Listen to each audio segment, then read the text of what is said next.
Hey guys, so today I wanted to give you a video about Fedex. I just don't feel like there's any good videos on YouTube that really explain Fedex and how it works and what it's like to work there and the different areas you can be in and all of that jazz, so I wanted to make one. I have worked at Fedex for about 6 weeks now. I'm just a package handler, so I guess I'll jump right into it. First of all, I work at a FedEx ground.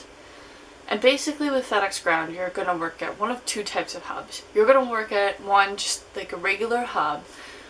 Basically, they're going to ship far and wide. You're going to get any kind of boxes, big, small, any kind of weight, any kind of dimensions.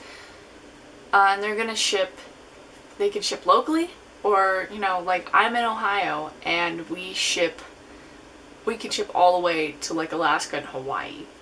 The second type of hub you'll work at will be a smart post, which deals more with local packages. They will be smaller, the boxes aren't going to be awkward, you're not really going to get a lot of weird packages, they're going to be lighter, they're going to be a lot easier to stack. I work at a main hub, and I just want to give a disclaimer that the hub I work at is rather large compared to most FedExes. So things might be different where you are and where you're going to work. Oh, and how do you know if your FedEx is a smart post or not? It's pretty easy to figure out. Like honestly, if you just go like on the maps on your phone, usually they'll say, if it's a smart post, it will say FedEx Smart Post. Okay, so let's talk about schedule and pay. Alright, so the schedule is going to vary depending on what location you are. Where I live, there are 3 locations by me. 2 of them are smart posts and one's a main hub, and I work at the main hub. And I can tell you that even within this small of a location, the hours are completely different for each one. But I can tell you one thing. There will be 4 sorts, technically 5, but mainly 4 that they talk about all the time. You'll have day sort, twilight, midnight, and sunrise. So for us, for where I work, day starts at 2, twilight starts at 6, midnight starts at 11, and sunrise starts at 4:30 a.m. And they're all supposed to be 4-hour shifts. But let me tell you, I can't tell you how long they're actually going to be or when you're going to actually start and when you're going to actually end, but I can give you an idea of how each sort kind of runs. I've only worked 2 of them, but I have friends that have worked all of them, so I can tell you kind of the inside scoop. Day sort, your start times are going to vary a lot. For us, our start times are supposed to be like at 2, but we start anywhere between noon and 2:30.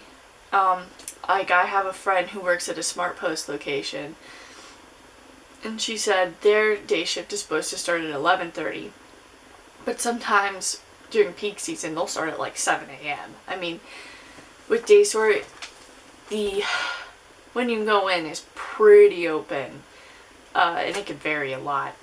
When you get off, it's pretty solid. Like for us, it's supposed to be, our day short shift is supposed to be 2 to 6, but normally you get off anywhere between 5:30, sometimes 5:45, and you can usually figure out when you're going to get off depending on when the next shift starts.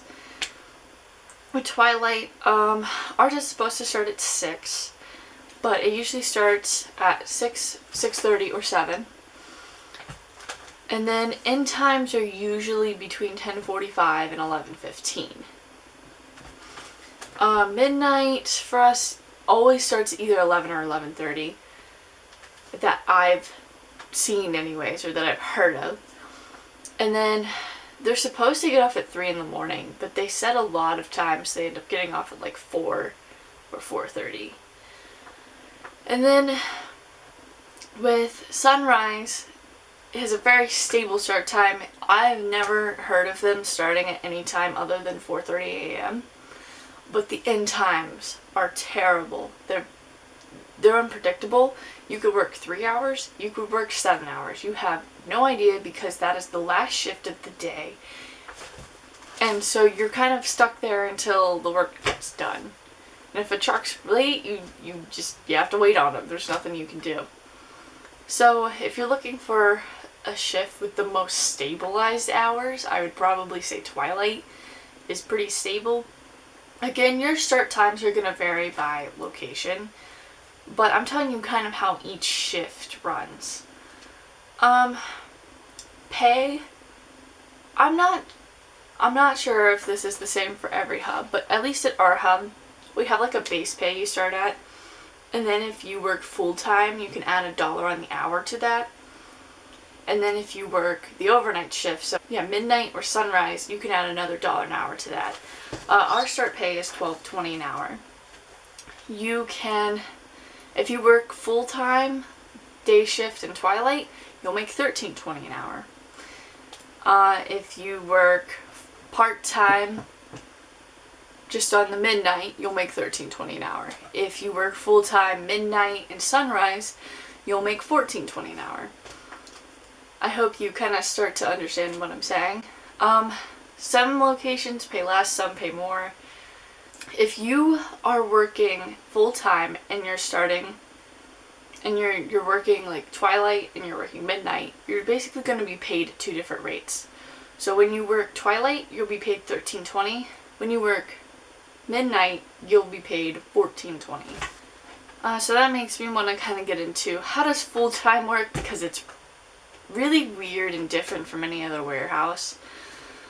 So basically, when you work full time, pretty much it's as if you're working 2 part-time shifts. That's how they treat you there. You're either going to work day and twilight, twilight and midnight, or midnight and sunrise.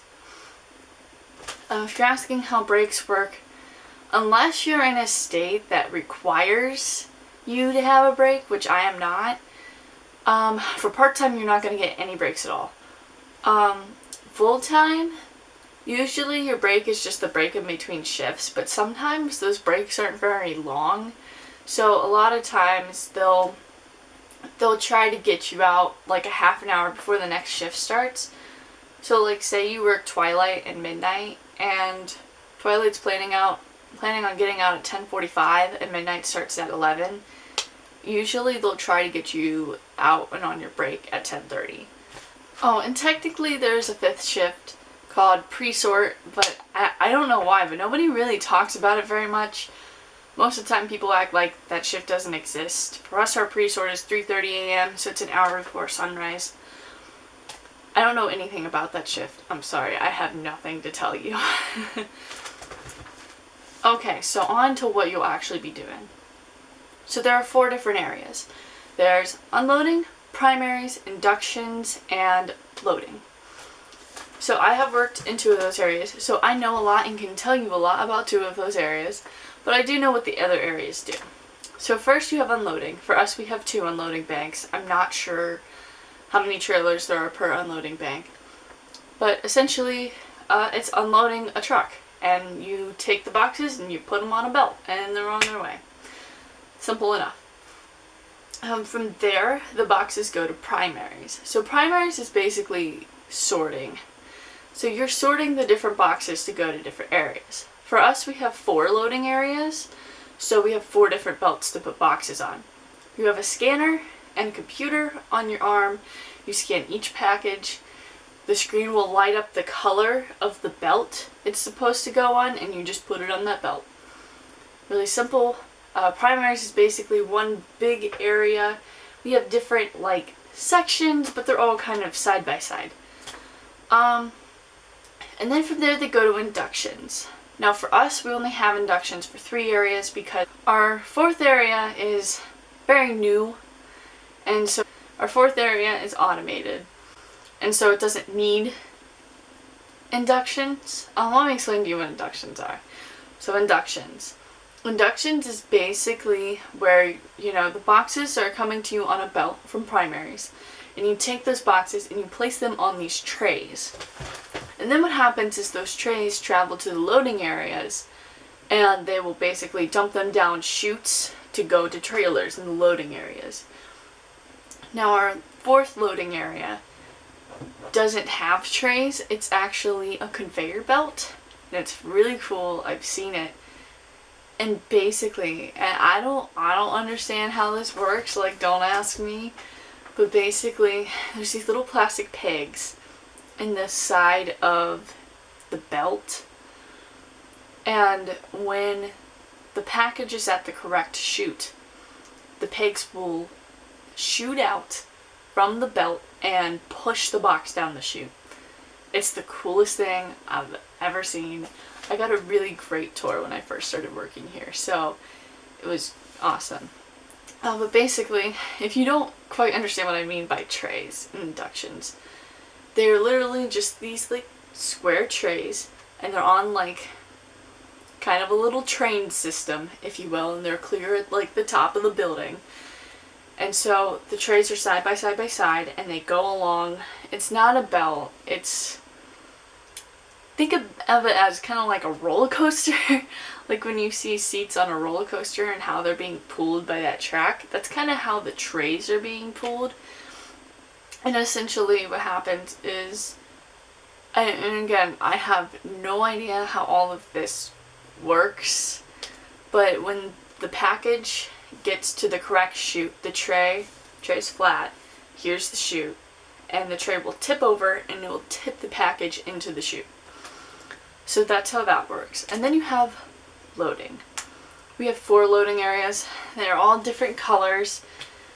And I was in loading at first. Now I'm in the primaries. But with loading is probably the hardest area, and it's also probably the area you'll be assigned to. Most people will be assigned to a loading area. Now let me explain how full-time works, because you're probably sitting here, if you're about to go full-time, like, I don't want to load for 2 shifts. At least at our hub, they make sure you don't load for 2 shifts. Most of the time what they'll do, if you're part-time, they almost always automatically just send you to loading. Sometimes they don't, but a lot of times that's what they'll do. And then for our hub, with full-time people, they make them be part-time for 2 weeks, and then after that they can be full-time. And that is because it's just a physically taxing job, and they don't want your body to go into shock. And it's very physically taxing. But basically for those 2 weeks, you'll be treated as part-time. You'll probably be in a loading area. And then when you start being full-time, you'll be assigned to another area for like the second half of your shift. So usually you'll be assigned to one of those other 3 areas. They almost never make you load for 2 shifts unless you request it. Alright, now how will your first week look? I can't guarantee that what we do is the same as what everybody else does and every other FedEx in the United States, but here's how our first week goes. So day 1 is orientation, and it's about a 2 to 3 hour event. Basically you're filling out like your I-9, you're doing all the paperwork, you're doing all that like garbage nobody wants to do. That's like a paperwork day, and you have an orientation person. The next day you actually have your trainer, and the next day is pretty much all day long you're with your trainer. For us, they kind of group together the sorts, so like day sort and twilight are trained together, and then midnight and sunrise are trained together. And basically they just, you usually get a tour, you go over some safety stuff. It's really boring. It's usually maybe like 3 to 4 hours that day. And then the next day, it's usually like, it almost always starts on a Monday, or orientations. So it's like Monday, Tuesday, Wednesday, Thursday, Friday. So then the third day, which is usually Wednesday, you are in the room, you talk about some stuff more. I mean, it's just like safety stuff. It's just like how to load a trailer, how to unload a trailer. Like, it's one of those things, like a video is probably not gonna help you that much. Like, you just gotta go in there and do it. And then they give you that video for a little bit. They give you videos. And then you actually go out, you're assigned to your section. You're handed like your computer wristband to keep your computer on. And you actually go out and you work and you meet your manager, and you won't be by yourself. Like, your manager will be with you, or they'll pair you up with somebody. They usually pull you early that night. So like for us, I worked the twilight shift, so they had us come in at 7, which is usually an hour later than they normally start, or are supposed to start. We do half an hour, 45 minutes of instructional crap. And then we go out and we work, and she'd pull us at 9:30, which is like probably an hour and a half before we normally would get off. And then the next night, on 4th night, which for us is usually Thursday, about the same thing would happen. You know, you'd go in at 7, you'd have all this like instructional crap, and then she'd pull you early. And then on the 5th day, kind of similar, you come in, you have the instructional crap and everything, but then when they release you to your area, you stay there for the remainder of the shift. And then the next week, you just kind of go in, and you go in when the normal time is, and you leave when everyone else does, and you're there. So that's kind of like how the first week goes. And if you're full-time, the first week will go exactly the same way. Unfortunately, if you're full-time, it sucks because the first week works the same for everybody. The second week works the same for everybody. And then the third week is when you'll start doing full-time. Okay, so I went and got the paper that basically explains all of the benefits.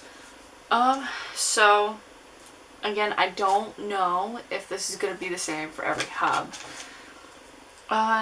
Pretty much for all of our benefits, like medical and dental and all of those, you have to work 1,000 hours first before you're eligible for that. But you can be eligible whether you're full-time or part-time. Tuition reimbursement, we have a pretty good tuition reimbursement program. If you're part-time, you can get $2,500 a year, and if you're full-time, you can get $5,000 a year. You're eligible for paid holidays after 1 year. Our paid holidays are Labor Day, Memorial Day, 4th of July, Thanksgiving, Christmas Day, and New Year's Day. Some of those, like, we still have a sort on that day, and if you're part-time, it's voluntary, and if you're full-time, it's mandatory. At our hub, those sorts usually start at 10 p.m. and then run a few hours.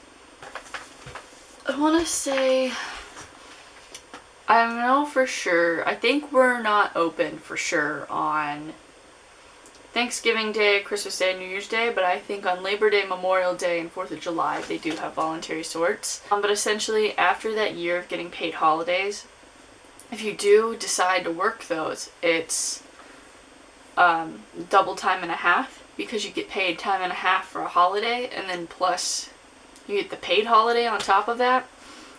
And then also you get a higher rate. Like for us, our cutoff time for being paid $1 more on the hour is 11 p.m.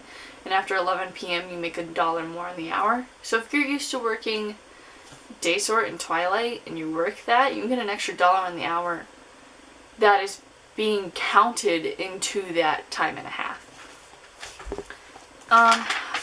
Basically, in case you missed it earlier and you want to understand how the pay works, I can show you this table and you can pause it here. I'll just put it up for a second so that way you can understand the pay. And this shows the raises, this shows like the rates you'll make, like for whatever shift you work, if you're full-time or part-time. So here it is. So essentially, if you want me to explain it, the raises, so basically you start at this pay, and then after 1 month you get a 25-cent raise. After 6 months you get another 25-cent raise, and then when you've been there a year you get another 50-cent raise. So essentially within 1 year you're getting $1 raise, and then every year after that, up to 4 years, you get a 50-cent raise. Now after 4 years you top out, like you can't get any more raises, but hopefully at the end of 4 years you're moving up, you're taking like management positions by that point, and you do get raises with each of those positions. I do know to be a manager for the area, not an area manager, but the manager that's directly above a package handler, I do know is $2 more an hour. So before I end this video, let me tell you one thing that nobody tells you about Fedex, because that's kind of the title of this video. One thing I do want to say that's not just completely informational and logistical things. One thing that nobody tells you is that it is very emotionally and mentally taxing to work there. A lot of people, I think, they go to FedEx, they're like, oh, it's just manual labor, it's just my body. Like, I'm not gonna, you know, they don't think about how it's going to feel emotionally or mentally. You have to be able to be just as strong mentally and emotionally as you are physically.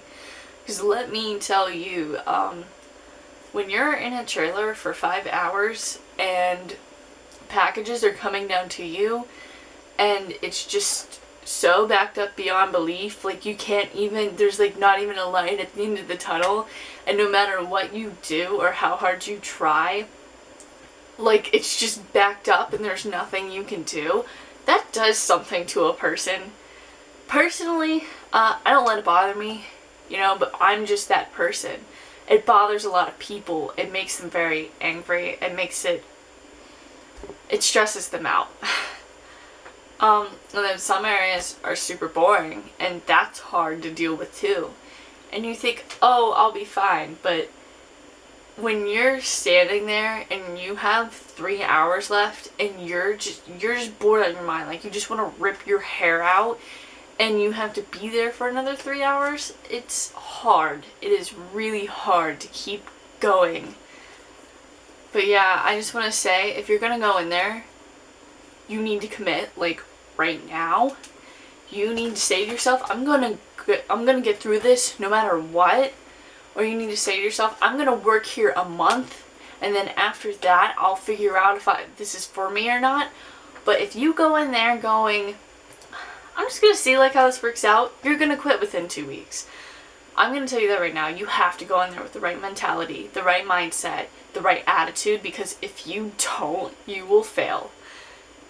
I'm just saying. Another quick tip, be sure, especially if you're working pretty much anything other than sunrise, be sure that you are drinking a lot of water, you are eating a lot of really good foods, you're eating enough foods before you come in, because the job is physically taxing. You need fuel. Your body needs fuel to function.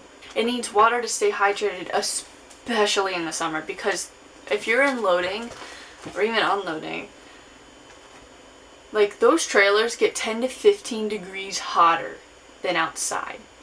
Yes, you do have fans in every trailer, and those fans are very nice, but definitely if you don't hydrate beforehand, it's going to be a miserable time.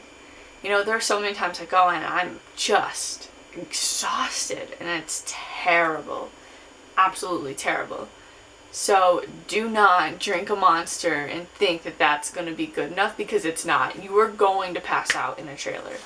I'm telling you right now.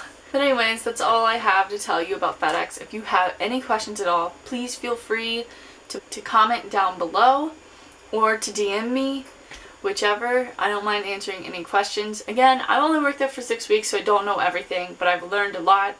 So hopefully I can give you a nice insider's perspective and help you make a little bit more of an informed decision as to what you're getting into. But anyways, thanks for watching. See you next time.